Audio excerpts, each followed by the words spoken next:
Subscribe कीजिए just in take channel को, साथ ही बेल आइकन को दबाइए लेटेस्ट वीडियो की नोटिफिकेशन सबसे पहले पाने के लिए।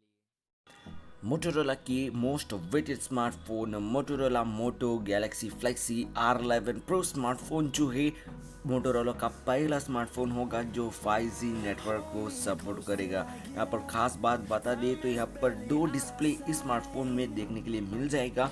एक रहेगा इन डिस्प्ले फिंगरप्रिंट स्कैनर और एक बैक साइड में red AMOLED fingerprint scanner. Specialized एक कैरेक्टर स्मार्टफोन बनाया गया है एक कीबोर्ड के साथ में, जो आप रोटेट या नॉर्मल कैसे चाहे वैसे बात कर सकते हो। DSLR कैमरा क्लैरिटी की भी ये डिवाइस सपोर्ट करेगा दोस्तों।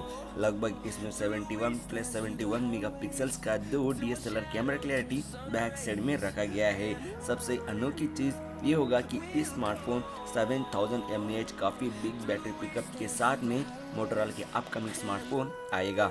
लगभग 7 इंच का काफ़ी बड़ा डुअल डिस्प्ले स्मार्टफोन वाला एक फ्लेक्सी स्मार्टफोन होगा। इसमें रैम और इंटरनल स्टोरेज की बात की गई तो यहाँ पर दो वेरिएंट के साथ में ये डिवाइस लॉन्च होगा। एक 6GB रैम 8GB रैम और Qualcomm Snapdragon 710 का प्रोसेसर इसमें दिया जाएगा। और यहाँ पर इंटरनल स्टोरेज की बात की गई तो 128GB 256GB इंटरनल स्टोरेज दी जाएगी। दोनों में भी आप लोग एक्सपांड कर सकते हो अलग से माइक्रो SD कार्ड लगाकर अप टू 256GB तक। अगर आप लोगों को ये कॉन्सेप्ट स्मार्टफोन हमारा पसंद आया तो इसकी प्राइस क्या होनी चाहिए, क्या इसे टेक्नोलॉजी मोटोरोला कंपनी अडॉप्ट करेगा नहीं करेगा, कब तक लॉन्च हो सकता है, आप लोग मेरे को कमेंट करके बिल्कुल फ्रीली बताना मत भूलिए। वीडियो पसंद आया तो लाइक कीजिए, फ्रेंड्स के शेयर कीजिए और अभी तक सब्सक्राइब नहीं तो सब्सक्राइब करना ना भूलिए।